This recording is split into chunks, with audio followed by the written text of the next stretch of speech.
अस्सलाम वालेकुम, welcome back to our calculator project. तो हम इस वीडियो में हम आगे मूव करना है हमने इसकी जावा कोडिंग की तरफ। लेकिन उससे पहले मैं इसकी यूआई में थोड़ी सी इंप्रूवमेंट करूँगा। जैसे कि हमारे पास विंडोज़ में जो बिल्ट इन कैलकुलेटर होता है उसमें क्या होता है कि जब हम बटन्स प्रेस करते हैं कोई भी, और फिर जब हम ऑपरेटर पे क्लिक करते हैं तो जो टेक्स्ट यहाँ पे होता है वो ऊपर वाले एक टेक्स्ट व्यू में चला जाता है। और उसके बाद जब हम दूसरा कोई डिजिट लिखते हैं तो यहाँ पे जो भी डिस्प्ले के टीवी में जो जो भी रकम होती है वो रिमूव हो जाती है। और जब हम इक्वल प्रेस करते हैं तो ऊपर जो है हमारी कैलकुलेशन शो हो रही होती है, और इस मेन टीवी में हमारा जो है रिजल्ट शो हो रहा होता है। तो इस तरह से हम कुछ इसे थोड़ा सा करेंगे। तो उसके लिए हम क्या करेंगे कि हम ये जो टेक्स्ट व्यू है इसको दो टेक्स्ट व्यू में डिवाइड कर देंगे। तो हमारे पास यहाँ पे दो टेक्स्ट व्यू आ जाएंगे, एक में कैलकुलेशन शो होगी और एक में हमारा जो मेन रिजल्ट है वो शो होगा।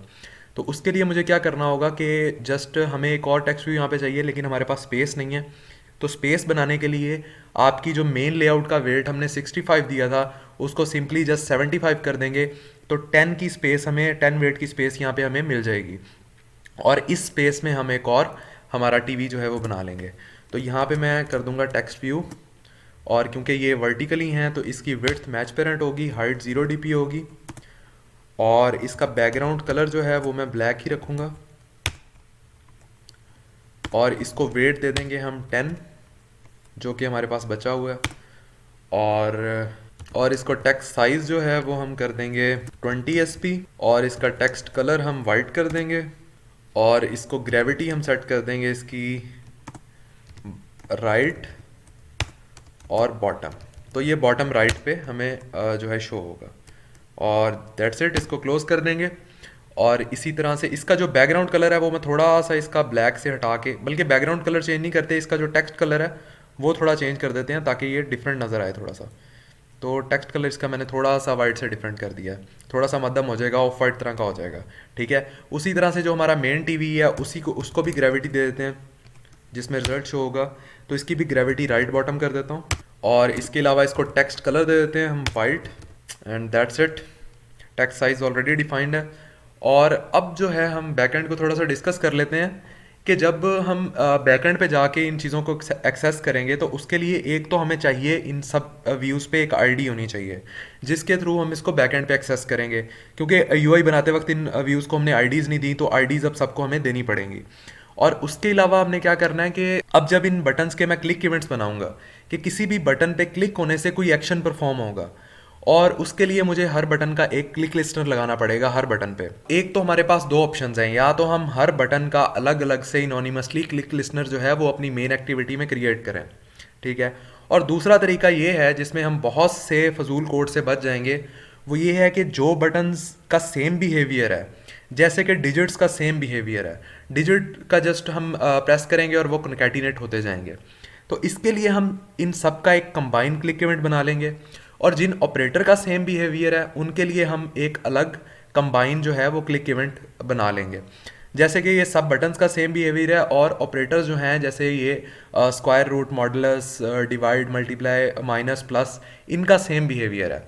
तो इन दोनों के लिए एक एक कंबाइन क्लिक इवेंट बन जाएगा, और बाकी हमारे पास पीछे बच जाएंगे एसी और इक्वल। इनके डिफरेंट बिहेवियर्स हैं, तो इनके लिए हम इनोनिमसली क्लिक लिस्टनर जो है अपनी मेन एक्टिविटी में जाके बना लेंगे। ठीक है, तो अब क्या करते हैं, हम पहले तो सबको आईडीज़ भी दे देते हैं और साथ में इनका क्लिक इवेंट भी जनरेट कर लेते हैं। कैसे करना है, कैसे कंबाइंड क्लिक इवेंट बनाते हैं वो मैं आपको बताता हूँ।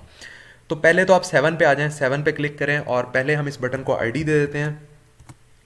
आईडी में इसको 7 दे देता हूँ, और यहाँ पे ऑन क्लिक का एट्रीब्यूट होगा, इसको आपने क्लिक करना है, और यहाँ पे आप लिखेंगे BTN डिजिट क्लिक।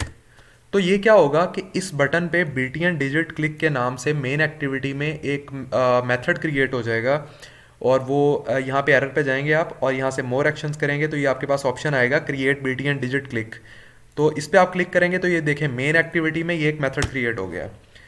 अब ये वाली लाइन जो हमने लिखी है BTN digit click on click के एट्रीब्यूट में, ये लाइन कॉपी करके हम जिन जिन बटन्स के अंदर पेस्ट करेंगे उन बटन को प्रेस करने पे वही कोड एग्जीक्यूट होगा जो कि इस मेथड में लिखा जाएगा।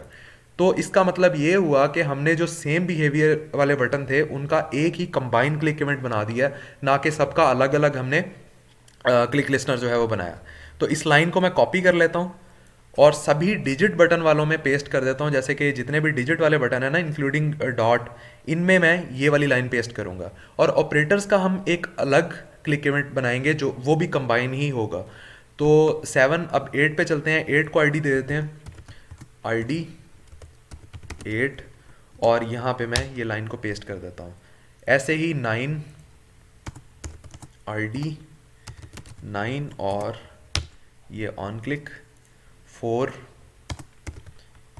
आईडी 4,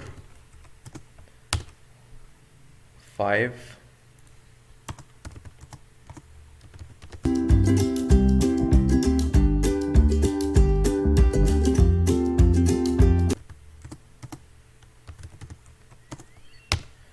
तो ये हमने जितने भी डिजिट वाले बटन्स थे जिनका सेम बिहेवियर था उनमें हमने उनको आईडीज़ भी दे दी हैं, और उनमें हमने ये ऑन क्लिक का एट्रीब्यूट डिफाइन कर दिया, जिसमें हम फंक्शन लिख रहे हैं BTN डिजिट क्लिक, जो कि बना हुआ है मेन एक्टिविटी में। और इसमें जो भी कोड किया जाएगा वो तब एग्जीक्यूट होगा जब इनमें से कोई भी बटन प्रेस होगा। मतलब कि जितने सेम बिहेवियर वाले बटन थे, मतलब डिजिट्स बटन, उनका हमने एक कंबाइन क्लिक इवेंट जो है वो क्रिएट कर लिया है। अब चलते हैं ऑपरेटर्स पे। तो ऑपरेटर का हम एक अलग से कंबाइन क्लिक इवेंट जो है वो जनरेट कर देते हैं मेन एक्टिविटी में। पहले जाते हैं स्क्वायर रूट पे, तो यहाँ पे मैं इसको आईडी दे देता हूँ, स्क्वायर रूट स्क्वायर, और इस पे ऑन क्लिक का एट्रीब्यूट हम यूज़ करेंगे, और यहाँ पे मैं लिख देता हूँ ऑपरेटर BTN क्लिक। तो यहाँ पे ये मुझे एरर दे रहा है क्योंकि मेन एक्टिविटी में ये फंक्शन अभी प्रेजेंट नहीं है। तो मैं ये एरर वाली लाइन पे जाऊँगा, यहाँ से मोर एक्शंस में जाऊँगा और create operator BTN click method in main activity, इस पर क्लिक करूँगा। तो ये एक और यहाँ पे मेथड जो है वो क्रिएट हो जाएगा। अब इस मेथड का कोड तब एग्जीक्यूट होगा जब उनमें से कोई भी ऑपरेटर प्रेस होगा जिसके अंदर हम ये लाइन लिख रहे हैं। मीन्स के जितने सेम बिहेव वाले ऑपरेटर्स हैं उनका भी एक कंबाइन क्लिक इवेंट बन जाएगा। तो इस लाइन को भी मैं कॉपी कर लेता हूँ, और अब चलते हैं मॉडुलस पे। इसको मैं आईडी दे देता हूँ मॉडुलस, और यहाँ पे वो पेस्ट कर देता हूँ, और उसके बाद डिवाइड, मल्टीप्लाई,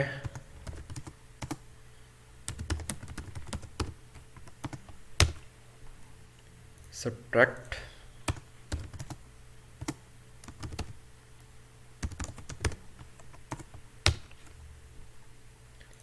प्लस,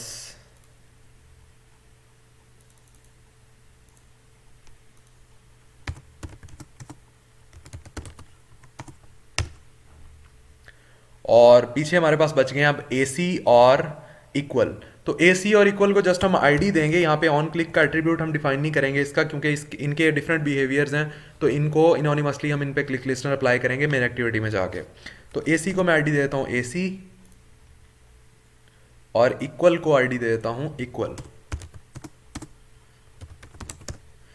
तो हमने आईडीज़ भी दे दी हैं और इनके क्लिक इवेंट्स भी हमने यहाँ पे डिफाइन कर लिए हैं। तो अब नेक्स्ट काम हमने ये करना है कि हमने एक कैलकुलेटर की क्लास बना लेनी है, जिसमें कैलकुलेटर का सारा कोड हम उसमें करेंगे, और बैकएंड में जाके जस्ट हम उनके क्लिक इवेंट्स जनरेट करेंगे। ठीक है, क्लिक इवेंट्स की सेटिंग करेंगे और उनका कोड लिखेंगे। तो मेन एक्टिविटी पे राइट क्लिक करें और यहाँ पे न्यू पे जाएँ और जावा क्लास क्रिएट कर लें कैलकुलेटर के नाम से, और इस पर मैं एंटर कर दूंगा। तो ये कैलकुलेटर की क्लास मेरे पास बन के आ जाएगी। जैसे कि मेरे पास ये कैलकुलेटर है, ठीक है। अब इस पे मैं ये जो 1 2 3 लिख रहा हूँ, और ये हो गया मेरे पास फर्स्ट ऑपरेंड। अब जब मैं प्लस कर रहा हूँ तो ये ऑपरेटर हो गया, ठीक है। अब प्लस करने के बाद ये मैं दोबारा जो रकम लिख रहा हूँ ये मेरे पास हो गया second operand. Equal pay click करूँगा तो मुझे रिजल्ट मिल जाएगा, ठीक है। तो यहाँ पे मैं पहले करता हूँ प्राइवेट डबल फर्स्ट ऑपरेंड। इसको डबल इंटीजर में इसलिए नहीं ले रहा, डबल में इसलिए ले रहा हूँ क्योंकि जो रकम है वो तो पॉइंट्स में भी हो सकती है, तो पॉइंट्स को हम इग्नोर नहीं कर सकते कैलकुलेशंस में। तो उसके बाद मैं प्राइवेट डबल सेकंड ऑपरेंड, और एक हम प्राइवेट करैक्टर ऑपरेटर लेंगे जिसमें ऑपरेटर सेव होगा, ठीक है। तो 3 हमने यहाँ पे ले लिए हैं वेरिएबल्स, एक में फर्स्ट ऑपरेंड आ जाएगा, एक में सेकंड ऑपरेंड आ जाएगा, और एक हमारे पास ऑपरेटर आ जाएगा। अब जैसे कि वेरिएबल्स प्राइवेट हैं, तो प्राइवेट वेरिएबल जो होते हैं वो आउटसाइड द क्लास एक्सेसिबल नहीं होते, ठीक है। तो इनको एक्सेस करने के लिए हमें गेटर और सेटर क्रिएट करने पड़ते हैं। सेट से हम उनमें वैल्यू सेट करवाते हैं और गेट से हम उनकी वैल्यू गेट करते हैं। तो अगर आपको गेटर और सेटर का नहीं पता, आपको इसके बारे में नॉलेज नहीं है, तो गेटर और सेटर की वीडियो का मैंने लिंक जो है वो डिस्क्रिप्शन में दिया हुआ है। अगर आप वो वीडियो देख लें तो काफ़ी आपको अच्छी इसका नॉलेज हो जाएगा। तो यहाँ पे मैं राइट क्लिक करूँगा और जनरेट में जाऊँगा। यहाँ से मैं गेटर एंड सेटर पे क्लिक करूँगा और इन तीनों वेरिएबल्स के गेटर और सेटर जनरेट कर लूँगा। तो ये सभी गेटर और सेटर मेरे पास आ गए। तो सेट से हम वैल्यू सेट करेंगे इसमें और गेट से वैल्यू गेट करेंगे। तो ये हो गया। अब सिंपल हमने इसमें एक फंक्शन बनाना है जो कि कैलकुलेशन परफॉर्म करेगा। तो मैं यहाँ पे लिखूँगा पब्लिक डबल कैलकुलेशन, और इस फंक्शन के अंदर हम स्विच केसेस का यूज़ करेंगे। इफ एल्स का यूज़ भी कर सकते हैं, लेकिन जहाँ पे हम स्विच केसेस का यूज़ कर सकें वहाँ पे इफ एल्स ना ही करें तो बेहतर है, क्योंकि स्विच केसेस की परफॉर्मेंस इफ एल्स से कंपेयर करें तो फास्ट होती है। तो जहाँ पे स्विच केस यूज़ हो सकते हैं वहाँ पे इफ एल्स यूज़ ना करें, ठीक है। और अगर आपको स्विच केस के बारे में जानना है तो उसका लिंक भी मैंने डिस्क्रिप्शन में दिया हुआ है, वहाँ से आप स्विच केसेस के ऊपर मैंने वीडियो बनाई है वो देख सकते हैं। तो यहाँ पे मैं स्विच लिखूँगा और इसके अंदर हमने ऑपरेटर को स्विच करवाना है। तो जस्ट ऑपरेटर नहीं लिखूंगा मैं, गेट ऑपरेटर से मैं जो है ऑपरेटर को एक्सेस करूंगा। तो यहाँ पे मैं लिखूंगा गेट ऑपरेटर। तो बेसिकली गेट ऑपरेटर हमें रिटर्न ऑपरेटर की वैल्यू ही कर रहा है, ठीक है। लेकिन क्योंकि वो प्राइवेट वेरिएबल है इसलिए मैं उसे डायरेक्टली ऑपरेटर नहीं लिख रहा, उसकी जगह पे मैं गेट ऑपरेटर यहाँ पे लिख रहा हूँ। तो यहाँ पे ये स्विच की बॉडी आ जाएगी और यहाँ पे हम लिखेंगे केस प्लस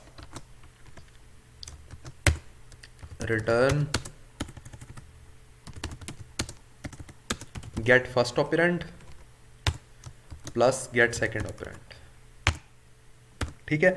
तो प्लस के केस में ये क्या करेगा, फर्स्ट ऑपरेंड को प्लस करेगा सेकेंड ऑपरेंड से और रिजल्ट हमें रिटर्न करवा देगा। और इसी तरह से case subtract gate first operand minus gate second operand, और रिटर्न कीवर्ड लिखना भूल गया मैं यहाँ पे, रिटर्न। उसके बाद हमारे पास आ जाएगा केस मल्टीप्लाई। तो यहाँ पे मैं एक्स का यूज़ करूँगा क्योंकि बटन पे हमने एक्स लिखा हुआ है, स्टार नहीं लगाया मैंने वहाँ पे। तो यहाँ पे मैं लिख दूंगा return get first operand get first operand multiply by get second operand. Case divide return get first operand divided by get second operand. और केस उसके बाद हमारे पास है यहाँ पे स्क्वायर रूट का। तो स्क्वायर रूट का जो साइन है वो स्ट्रिंग से उठा लेते हैं, यहाँ पे डिफाइन किया हुआ था ये है। इसको मैं कॉपी करके यहाँ पे पेस्ट कर देता हूँ, return math dot square root. तो स्क्वायर रूट एक ही रकम का होता है, तो जस्ट मैं यहाँ पे गेट फर्स्ट ऑपरेंड ही करूँगा। और उसके बाद हमारे पास मॉडुलस है। मॉडुलस को मैं पावर में चेंज कर देता हूँ, अगर मॉडुलस ही रखेंगे तो मुफ्त में हमें काफ़ी ज़्यादा कोड करना पड़ जाएगा मॉडुलस का अलग से।